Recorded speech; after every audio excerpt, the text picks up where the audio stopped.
제 영남신학교가 있습니다. 거기에서 부족하지만 제가 학장으로 취임을 했습니다. 여러분들 기도 많이 해주시고 주셔도 됩니다. 네, 기도하라고 제가 그러는 겁니다. 그래서 아직까지 학교가 커가고 있는 곳입니다. 비전은 있습니다. 그러니 여러분들 기도 많이 해주시고 또 부족하지만 저를 많이 도와주시기를 원합니다. 그러므로 생각하라. 너희는 그때에 육체로는 이방인이요 손으로는 육체에 행한 할례를 받은 무리라 청하는 자들로부터 할례를 받지 않는 무리라 청함을 받았더라. 오늘 우리가 읽었던 에베소 2장 11절에서 16절 말씀은, 이 본문 말씀을 우리가 잘 이해하기 위해서는 이스라엘 나라가 어떻게 시작되었으며 하나님께서 왜 이스라엘이란 한 민족을 택하셨는가를 아셔야 합니다. 이스라엘이란 민족은 창세기 12장에 나오는 아브라함이라는 사람으로부터 출발을 합니다. 아브라함이 갈대아 우르에 있을 때 하나님께서 나타나셨습니다. 그리고 너는 본토 친척 아비 집을 떠나라. 내가 지시할 땅으로 가라라고 하나님은 아브라함에게 말씀하셨습니다. 하나님의 명령을 받았던 아브라함은 그 당시 우상을 팔아 살아가던 그 아비 데라에게 하나님의 말씀을 전합니다. 하나님의 말씀을 들었던 아브라함의 말을 들었던 데라는 아브라함과 하란의 아들 롯을 데리고 갈대아 우르를 떠납니다. 여러분, 갈대아 우르는 바벨론의 문화의 중심지였습니다. 우상의 중심지였습니다. 하나님이 전혀 없는 곳이었습니다. 그래서 하나님께서는 아브라함에게 갈대아 우르를 떠나라고 말씀을 합니다. 데라는 그 자녀들을 데리고 하란에서 머물다가 데라는 205세의 세상을 떠납니다. 근데 아브라함의 나이는 75세였다라고 성경은 말씀합니다. 자, 그런데 궁금한 게 여러분들 하나 있을 겁니다. 창세기 11장 26절 말씀을 여러분 한번 보세요. 뭐라 그럽니까? 데라는 자, 데라는 몇 세에? 70세에 아브라함과 나홀과 하란을 낳았더라고 기록을 하고 있습니다. 32절 말씀 보세요. 데라는 205세를 향수하고 하란에서 죽었더라. 205세를 향수하고 하란에서 죽었다는 얘기입니다. 여러분, 창세기 12장 2절에서 4절 말씀 한번 보세요. 내가 큰 민족을 이루고 내게 복을 주어 내 이름을 창대케 하리니 너는 복의 근원이 될지라. 3절 너를 축복하는 자에게는 내가 복을 내리고 너를 저주하는 자에게는 내가 저주하리니 나의 모든 족속이 너를 인하여 복을 얻을 것이라. 신지라. 4절 이 아브라함이 여호와의 말씀을 쫓아갔고 롯도 그와 함께 갔으며 아브라함이 하란을 떠날 때의 그 나이 75세였더라. 자, 여러분들 어떤 좀 세상에 나는 생각할 겁니다. 도대체 나이가 맞지 않다는 얘기, 계산이 맞지 않다는 얘기입니다. 70세 낳은 아들이 75세가 되면은 아버지 나이가 얼마 돼야 돼요? 145세가 되어야 됩니다. 자, 그런데 데라가 205세였다는 사실이죠. 아브라함은 분명히 데라가 죽은 후에 하란에서 나왔습니다. 계산이 맞지는 않아요. 145세가 되어야 되는데 어떻게 205세가 되느냐라는 말씀입니다. 자, 이 말씀은요 26절로 잘 풀으셔야 됩니다. 26절 보세요. 창세기 12장 26절 맞습니까? 자, 데라가 아브라함과 나홀과 하란을 낳았다라고 26절에 기록을 합니다. 창세기 26절에. 자, 그게 보면은 데라가 아브라함을, 나홀을, 하란을 70세에 낳았습니다. 그런데 어떻게 한 해에 3명을 낳을 수가 있느냐 그 말이죠. 아브라함이 70세에 낳았다는 것이 아닙니다. 데라가 아브라함을 70세에 낳았다는 말이 아니라 히브리 사람들의 표현 방식으로 데라가 70세부터 아들을 낳기 시작을 해서 130세에 아브라함을 낳았다라는 말씀입니다. 그러면은 아브라함 이름이 제일 먼저 나와야 되지 않습니까? 하란이라든지 혹은 나홀이 먼저 나와야 됩니다. 그런데 아브라함의 이름이 제일 먼저 나왔습니다. 그것은 히브리 사람들은 나의 순이 아니라 중요한 사람부터 이름을 쓰기를 시작을 합니다.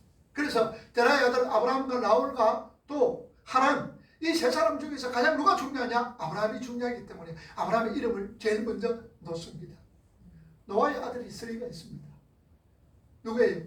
셈, 함, 야벳. 우리가 알고 있습니다. 성경은 셈, 함, 야벳으로 되어 있습니다. 그런데 함이 나의 순서 같으면 함이 제일 막내예요. 셈, 야벳, 함으로 되어져야 됩니다. 그런데 성경은 셈, 함, 야벳으로 되어져 있다는 사실입니다. 이 말은 히브리 사람들은 중요한 사람을 먼저 앞에 둔다라는 말씀이죠. 아무튼 아브라함에게 하나님께서 나타났습니다. 그리고 이렇게 말씀하시죠. 2절과 3절에 우리 읽었습니다만 읽어봅시다. 2절 3절 창세기 2절 3절 다시 한번 더. 2절 내가 너로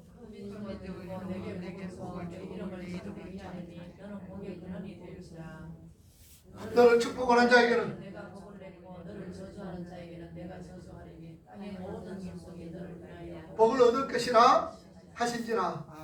자, 그래서 아브라함의 아들 이삭이 태어납니다.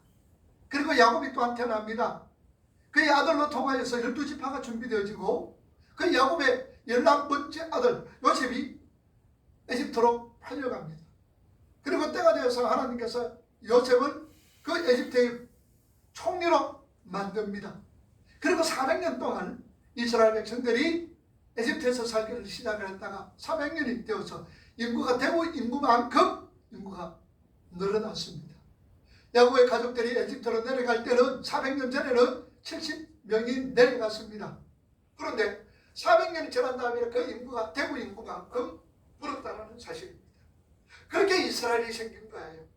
하나님은 아브라함을 택하시고 그의 후손들로 이스라엘을 만드시고 그 나라를 택하신 것이다 그 말이죠. 그래서 하나님이 이스라엘을 택합니다. 그리고 하나님이 아브라함을 택합니다. 아브라함과 이삭을 택합니다. 이게 무슨 기능이라고 그랬어요? 무슨 선택이라고 그랬어요? 기능적 선택이라고 그랬습니다. 하나님이 아브라함을 택하시고 이스라엘을 택하신 것은 기능적인 선택이다. 하나님께서 어떤 일을 행하기 위하여서 사용하시기 위하여서 아브라함을 택하고 이스라엘을 택했다라는 말씀입니다. 하나님은 아브라함과 이스라엘을 택하셔서 하나님의 구속의 이야기를 설명하시기 위하여서 그들을 택합니다. 그래서 하나님은 이스라엘이라는 어떤 울타리를 만들고 그들을 모델로서 하나님의 백성들, 택한 백성들은 조건 없이 하나님께서 하나님의 백성으로 완성시켜 간다라는 말씀입니다. 자, 그리고 하나님께서는 구원을 받기 위해서는 반드시 그 이스라엘 교회라는 울타리에 속해 있어야 구원을 받을 수 있다라고 말씀을 합니다. 교회라는 울타리 안에 들어있지 않는 자는 절대 구원을 받을 수 없다는 것을 설명하기 위하여서 하나님은 아브라함과 이스라엘을 택했다는 사실입니다. 이 말은 무슨 말이냐? 하나님께서 택한 자가 아니었다면 하나님이 택하지 않는 자는 결코 구원받을 수 없다는 것을 말씀을 하고 있습니다. 그래서 그들에게 택함을 받은 백성이라는 표식을 하나님께서 그들에게 할례를 행하도록 명하셨습니다. 하나님의 성품인 이 율법을 잘 지켜 행복하게 기쁘게 하늘의 풍요를 누리며 살아갈 수 있게 되면 하나님께서 이스라엘 백성들에게 율법을 주신 것은 하나님의 성품을 주신 것은 이 율법을 지켜 행할 때 너희들은 비로소 참으로 인생의 삶 행복을 누리면서 살아갈 수 있다라고 하나님은 말씀을 합니다. 그러나 그 법을 지키지 못하면 심판과 저주에 던져지게 된다라는 구속의 이야기를 설명하기 위하여서 구속사의 모델로 아브라함과 이스라엘을 하나님은 택하셨습니다. 자, 그러니까 하나님은 이스라엘을 택하셔서 복음을 주시고 그 복음을 다른 이들에게 전달시켜주는 전하는 역할을 맡기신 것입니다. 그러니까 이스라엘은 복음을 받은 자들의 모델로서 그 복음을 다른 민족들에게 전해줘야 하는 대제사장의 나라로 택함 받았다라는 사실입니다. 그래서 2절과 3절에 내가 너를 큰 민족을 이루고 내게 복을 주어 내 이름을 창대케 한다. 너는 복의 근원이 된다. 너를 축복하는 자에게 내가 복을 주고 너를 저주하는 자에게 내가 저주를 하리니 땅의 모든 족속이 너로 인하여서 복을 받게 된다. 너만 복 받는 것이 아니다. 너는 복의 근원이 되고 너를 인하여서 다른 이들이 복을 받게 될 것이라고 하나님은 약속해 주셨습니다. 아브라함이 15장에서 하나님을 믿었다라고 말씀을 하고 있습니다. 복음이 전해졌다라는 얘기죠. 하나님은 아브라함이 하나님을 믿으니 하나님께서 아브라함을 의롭다라고 인정해 주셨습니다. 그리고 아브라함으로 통하여서 복음이 전해졌다는 얘기를 합니다. 아브라함이 그것을 믿었고 하나님의 그거 의롭게 칭하여 주셨습니다. 자, 그러면은 아브라함에게 전해주신 내용이 뭔지 우리가 한번 살펴보자 그 말입니다. 하나님께서 아브라함에게 전해진 그 내용이 갈라디아서 3장 6절과 9절에 말씀을 하고 있습니다. 한번 읽어봅시다. 아브라함이 의로 칭하셨다 함과 같으니 7절 믿음으로 말미암은 자들은 아브라함의 아들인 줄 알지어다. 또 하나님이 이방을 믿음으로 말미암아 의로 칭하실 것을 성경이 미리 알고 먼저 아브라함에게 복음을 전하되 모든 이방이 너로 말미암아 복을 받으리라고 하였느니라. 9절 그러므로 믿음으로 말미암는 자는 믿음이 없는 아브라함과 함께 복을 받느니라. 믿음으로 말미암는 자는 믿음이 있는 아브라함과 함께 복을 얻게 되어진다. 하나님께서 아브라함에게 복음은 기쁜 소식을 전하셨습니다. 그런데 그 복음의 내용이 뭡니까? 하나님이 아브라함이 복을 받아 구원을 얻게 된다는 겁니다. 이런 복음의 내용이 구원을 받아 복 얻게 되는 게 복음의 내용이에요. 그리고는 모든 이방인이 너로 인하여 복을 받게 되어진다는 말씀입니다. 이 말씀은 하나님께서 우리에게 구원을 주심으로 복을 받게 되고 그리고 모든 이방인이 예수 믿는 나로 통해서 복을 얻게 된다는 사실입니다. 이런 복음에는요 중요한 두 가지 요소가 있습니다. 하나는 뭐냐? 죄와 허물로 죽었던 우리가 하나님의 복을 받아 살아나게 된다는 것. 이게 복음의 중요한 요소입니다. 우리가 본래 어떤 자입니까? 허물과 죄로 죽었던 우리들입니다. 그런데 하나님의 복음이 우리에게 증거함으로 통하여서 전해짐으로 통하여서 우리가 하나님의 복을 받아 살아나게 됩니다. 영생을 얻게 되어집니다. 그래서 성경이 우리 인생들에게 복이라는 걸 뭘 얘기하느냐? 영생이다라고 얘기합니다. 오늘 저와 여러분들은 복받은 사람입니다. 복받은 사람이에요. 그래서 허물과 죄로 죽었던 우리가 하나님의 복을 받아 살아나게 된 것, 그리고 그 복이 나를 통하여서 다른 이들에게 전파되어진다는 것, 이게 바로 복음의 내용입니다. 다시 요약해 봅시다. 복음은요, 내가 하나님의 백성으로 지어져 가는 것과 나로 통하여 하나님 나라가 확장되어지는 것이 복음의 중요한 요소다라는 말씀입니다. 그러니까 우리들이 삶 속에서 하나님의 나라 백성다운 삶이 나오지 않아서 오히려 세상 사람들에게 욕이나 먹는 삶을 살고 있거나 아니면 우리 안에서 그 구원에 대한 감격이 솟구쳐 올라 그것이 전도로 연결되지 않는다면 우리는 복음과 상관없는 자가 된다라는 말씀입니다.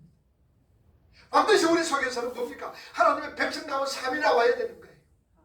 그리고 나로 통하여서 하나님의 나라가 확장되어지는데 내가 도구로 사용되어져야 됩니다. 그렇지 않는다면 우리는 복음과 아무 상관없는 사람이 되어집니다.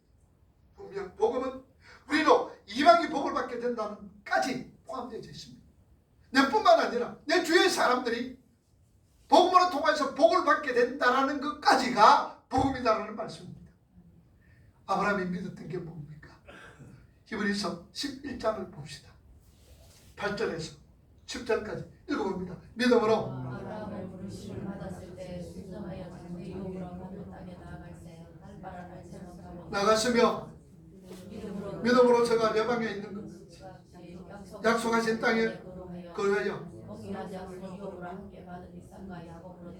장막에 가였으니 10절 13절 이 사람들은 다 약속을 받지 못하였으되 그것들을 멀리서 보고 환영하며 또 땅에서는 외국인과 나그네임을 증언하였으니 그들이 같이 말하는 것은 자기들이 본향 찾는 자임을 나타내미라. 15절 그들이 나온 바 본향을 생각하였더라 하면 돌아갈 기회가 있었으려니와 그들이 이제는 전한 본향을 삼하니 곧 하늘에 있는 것이라. 이러므로 하나님이 그들의 하나님이라 일컬음을 받으심으로 부끄러워하지 아니하시고 그들을 위하여 한 성을 예비하셨느니라. 아브라함이 자기의 본향을 나와서 하늘나라를 소망하며 이 땅을 나그네로 이 땅을 외국인으로 살다 갔다라는 말씀이죠. 아브라함이 하늘나라가 있다라는 것을 알고 사모했다라는 것은 처음 부름을 받은 자신으로부터 정말 수많은 하나님의 백성들이 생겨날 것임을 아브라함은 알았다라는 말씀입니다. 거기까지가 믿음입니다. 거기까지가. 그러니 하나님 나라가 있다라는 것 받아들입니다.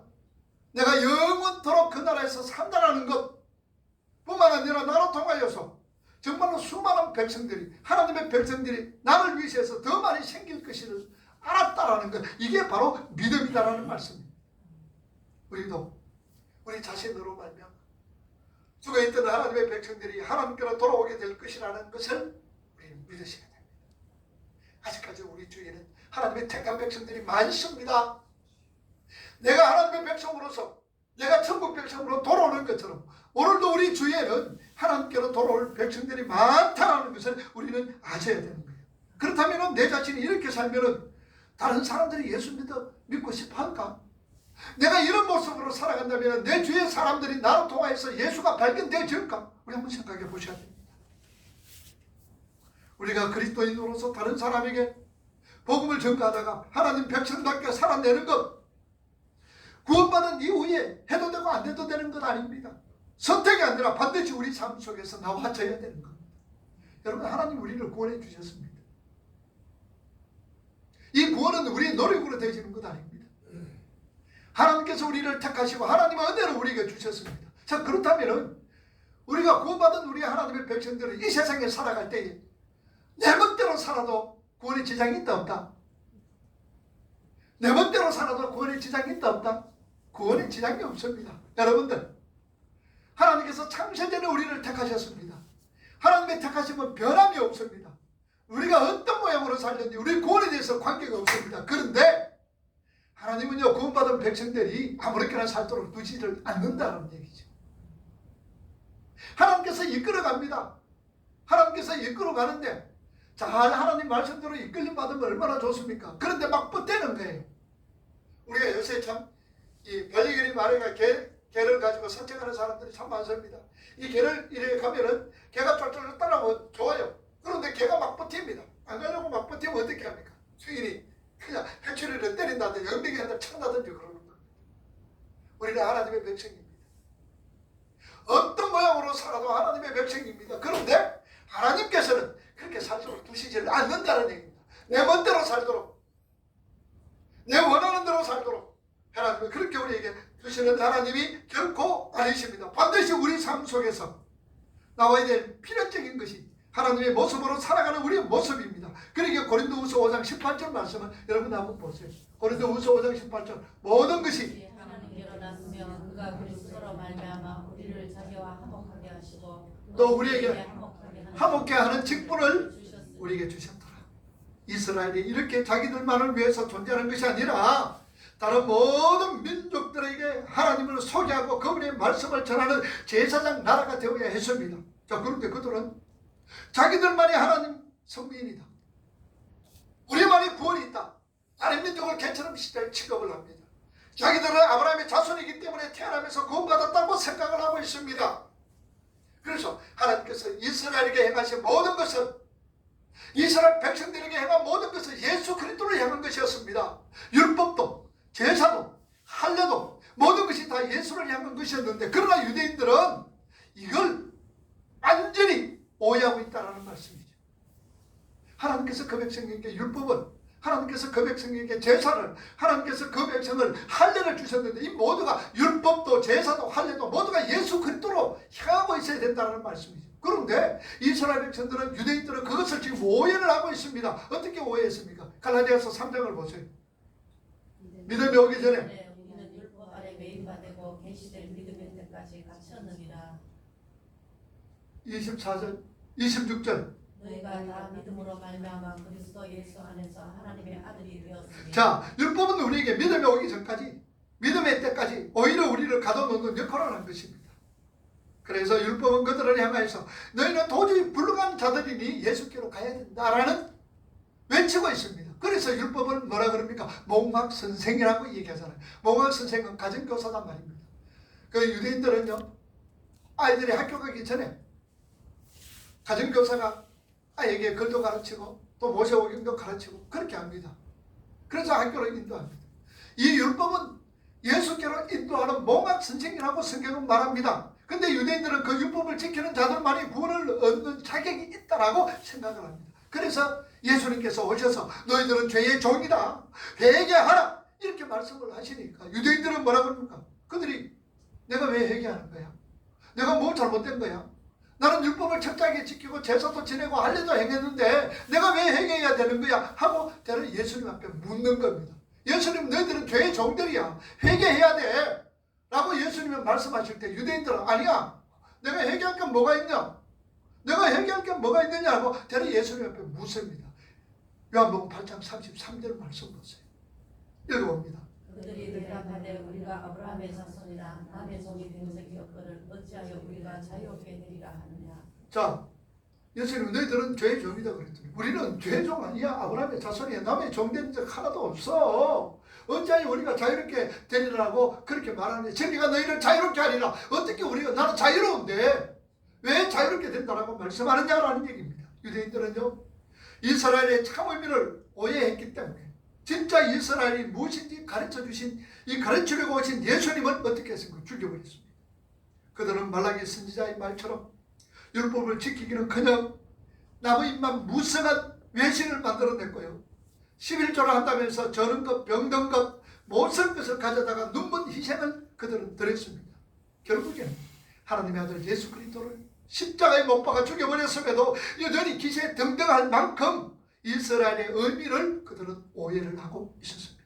자, 그렇다고 하나님께서 택함 받은 이스라엘이 아무 유익이 없었느냐? 그런 건 아니에요. 분명히 이스라엘은 하나님으로부터 택함을 받았고 하나님의 종들로부터 하나님의 말씀을 직접 받은 사람들이었습니다.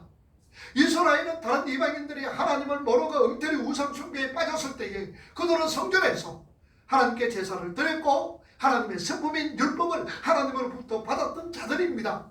그래서 사도 바울은 이렇게 그들에 대해서 말씀을 합니다. 로마서 3장 1절과 2절 보세요. 그런 적이 너희들의 마음이 무엇이며 할례의 유익이 무엇이며 범사에 많다 그랬습니까? 적다 그래요? 많습니다. 첫째는 하나님의 말씀을 맡았던 것. 자, 로마서 9장 4절과 5절. 그들이 이스라엘 사람이라 그들에게는 장자된과 영광과 언약들과 율법을 세우신 것과 예배와 약속들이 있고 조상들도 그들의 것이요 육신으로 하면 그리스도가 그들에게서 나셨으니 그는 만물 위에 계셔서 세세의 사랑을 받으실 하나님이시라. 아멘. 자, 그런데도 유대인들이 이렇게 유익을 가졌음에도 불구하고 메시아를 못 박아 죽여버렸습니다. 결과에 어찌됐든 그들은 유리한 고지에 올라있던 사람들이었습니다. 구원받는데 유리한 고지에 먼저 있었던 사람입니다. 오늘 본문이 우리에게 주시는 메시지는요, 내년 그렇게 실패한 유대인들에게 지금 사도 바울은 에베소 성도들에게 얘기합니다. 너희들은 그렇게 실패한 유대인들에게 무할례 당이라 조롱받고 멸시받는 자들이었다. 자, 우리 한번 생각해 봅니다. 에베소 교회가 어떻게 형성이 됐다 그랬죠? 에베소 교회가 이방인들과 유대인들로 형성됐다 그랬죠. 그런데 사도 바울은 우리가 합쳐질 수가 없어, 하나 될 수가 없어. 이방인들과 유대인들은 이방인들을 펼치고 가는 거예요. 합쳐질 수가 없는 거예요. 그런데 사도 바울은 너 통하여서 합쳐져라, 연합하라 그랬습니다. 예수 그리스도의 십자가로 너희들이 연합해야 된다. 그러면서 이방인들에게 뭐라 그럽니까? 너희들이 어떤 자였던가? 너희들이 본래 어떤 자에 구원에 합당한 자가 아니었잖아. 그러니까 유대인들에게는 무할례당이라 조롱받고 멸시받던 자들이었고 구약시대 내내 예수 밖에 있었던 자들이었으며 하나님도 알지 못하던 너희들이었잖아. 너희들이 어떤 지경에서 구원받고 교회가 되었는지 잊지 마라. 그런 너희들을, 유대인들에게 조롱받고 멸시받던 너희들을, 하나님 밖에 있었던 너희들을, 우상 섬겼던 너희들을 구원해 주셨잖아. 예수 그리스도의 십자가로 통하여서 구원 주셨잖아. 그래서 너희들은 하나님의 백성이 되었고 교회가 되었다라는 거 잊지 마라. 그런 거예요. 사도는요, 11절과 12절에서, 오늘 본문의 11절과 12절에서 이방인들이 구원받기 전에 처지를 말씀을 합니다. 그리고 13절에서요, 그러나 이제의 부분을 기술을 새롭게 기록을 하고 있습니다. 자, 오늘 본문 2장 11절 말씀 보세요. 그러므로 생각하라. 너희는 그때 육체로는 이방인이요 손으로 죄인과 할례를 하는 지나는 자들로부터 할례를 받지 않는 무리라 칭함을 받는 자들이라. 12절 그때 너희는 우리 그리스도 밖에 있었고 이스라엘 나라 밖에 사람이라 약속의 언약들에 대하여 외인이요 세상에서 소망이 없고 하나님도 없는 자였더라. 오늘 11절에 보니까 그러므로 너희들은 뭐하라? 생각하라. 자 10절까지는요 사람이 얼마나 죄인이었습니까? 불가능한 존재였다라는 것. 그래서 크신 하나님께서 그 능력과 권능으로 오셨다라는 것을 얘기합니다. 그런데 오늘 11절에 보니까 그러므로 생각하라라고 시작을 합니다. 여기서 생각하라 이 말씀은요 영어로 remember 기억하라는 말입니다. 헬라 원문에는 모뉴오란 말입니다. 그러니까 기억하라는 뜻이란 그러므로 너희는 기억하라 그렇게 사도 바울은 강조를 합니다. 10절까지 인간은 얼마나 죄인이었으며 얼마나 불가능한 존재였는데 하나님께서 그 크신 구원을 이루어 주셨음을 설명하고 11절에 이방인들에 있던 에베소 성도들에게 그러므로 너희는 그것을 기억하라. 하나님의 은혜를 기억하라. 너희들은 어떤 처지에 있었느냐. 너희들은 죄와 흑으로 죽었던 너희들인데 하나님의 은혜로 너희들은 구원받았던 거 이거 기억하라 그 말입니다. 이렇게 죄 가운데 있는 자들에게 믿음을 주셔서 구원을 이루어 주셨음을 설명하고 11절에 이방인들에게 했던 에베소 성도들에게 그러므로 너희는 remember 기억하라라고 시작하는 것이다라는 말입니다. 무엇을 기억하라는 겁니까? 무엇을 기억하라? 그것은 너희는 육체로 이방인이었더라고. 그리고 너희는 유대인들에게 뭘 해당이라고 조롱받던 이방인들이다. 그리고 예수밖에 있었던 자요. 구원과 전혀 상관없는 자들이지. 이스라엘은 밖에 있는 사람이요 약속의 언약에 대해서는 외인이요 세상에서는 소망이 없고 하나님도 없는 자들이었다라는 것 기억하라. 한마디로 너희는 구원받는 것 하나님의 은혜가 아니면 구원받을 수 없는 존재임을 기억하라 그 말입니다. 오늘 우리는 늘 이걸 기억해야 됩니다. 오늘 우리 삶 속에 어려움이 있고 환난이 있고 역경이 있습니다. 그런데 그 삶 속에서도 어려움 속에서도 고통 속에서도 환난 속에서도 감사하고 기뻐하는 사람이 있는가 하면은 그 어려움과 환난과 역경에 원망하고 불평하는 사람들이 있습니다. 여러분 왜 원망과 불평이 나온다 그랬어요? 하나님의 은혜를 잊지 않는 사람은 결단코 원망과 불평이 나오지는 않습니다. 순간순간 살아가면서 죄와 허물로 죽었던 나를 살려주시고 영벌 받았던 나를 저주받은 나를 예수 그리스도의 십자가로 통하여서 나를 구원해 주시고 하나님의 백성으로 삼아주시고 하나님 나라를 기업으로 주신 것 생각할 때에 하나님의 은혜로 있을 데 없는 자가 왜 구속하여 주는지 나는 알 수가 없습니다라고 찬양하고 감사하게 된다는 사실입니다. 여러분 하나님의 은혜를 기억하라 그 말입니다. 하나님의 은혜를 기억하라. 구원해 주신 하나님의 은혜를 기억하라. 환경 보지 마세요 여러분들. 나에게 주어진 여건 보지 마세요. 이 환경과 여건은 우리가 조금만 있으면 다 지나가 버리는 겁니다. 그리고는 뭘 기억합니까? 하나님의 은혜를 기억하라 그 말입니다. 하나님께서 나를 베풀어 주신 나에게 베풀어 주신 그 사랑을 기억하라는 겁니다. 그러면은요 환경이 그렇게 대수롭지 않아요. 나에게 주어진 여건이 그렇게 문제가 될 수가 없습니다. 하나님의 은혜만 생각한다면은 우리는 찬양할 수 있는 자로서 하나님의 은혜만 생각한다면 우리는 기뻐하며 감사하는 자로서 살아갈 수가 있다는 사실이죠. 힘듭니까? 코로나 전국으로 인하여서 어머니 경제적으로 몹시 힘들고 어렵습니까? 환경 바라보면 원망하고 불평할 것밖에 없습니다. 내 옆편을 바라보게 될 때에 고통스러워 괴로워할 수밖에 없습니다. 그러나 우리는 눈을 드셔야 됩니다. 내가 본래 어떤 자였던가? 나는 본래 죄로 인하여서 죽었던 자였고 지옥 갔던 나인데 하나님의 그 은혜로 너희가 그 은혜로 인하여 믿음으로 말미암아 구원을 얻게 되니 이는 너희에게서 난 것이 아니요 하나님의 선물이라 행위에서 난 것이 아니니 아무도 말하지 못하도록 자랑하지 못하도록 했다. 아멘. 구원의 은혜만 생각하세요. 기억하라. 기억하라. 구원의 은혜 기억하라. 하나님의 사랑을 기억하라. 영원한 하나님 나라 이거 기억하면서 살아라. 그럴 때에 우리는 원망과 불평 대신에 오히려 하나님을 찬양하고 기뻐하며 감사할 수가 있을 겁니다. 그래서 우리는 오늘도 이 본문 말씀 기억하라. 기억하라. 하나님의 은혜를 기억하라 그 말입니다.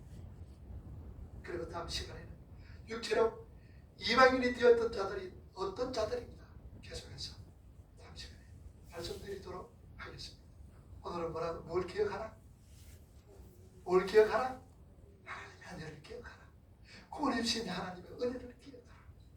원망하고 불평스러운 일이 있을 때에 내 환경이 어렵고 힘든 상황에 있을 때에 구원해 주신 하나님의 은혜를 기억하라. 그리고 우리가 뭐 나옵니까? 찬양이 나오는 거예요. 감사가 나오는 거예요. 기쁨이 있는 거예요. 기도합시다.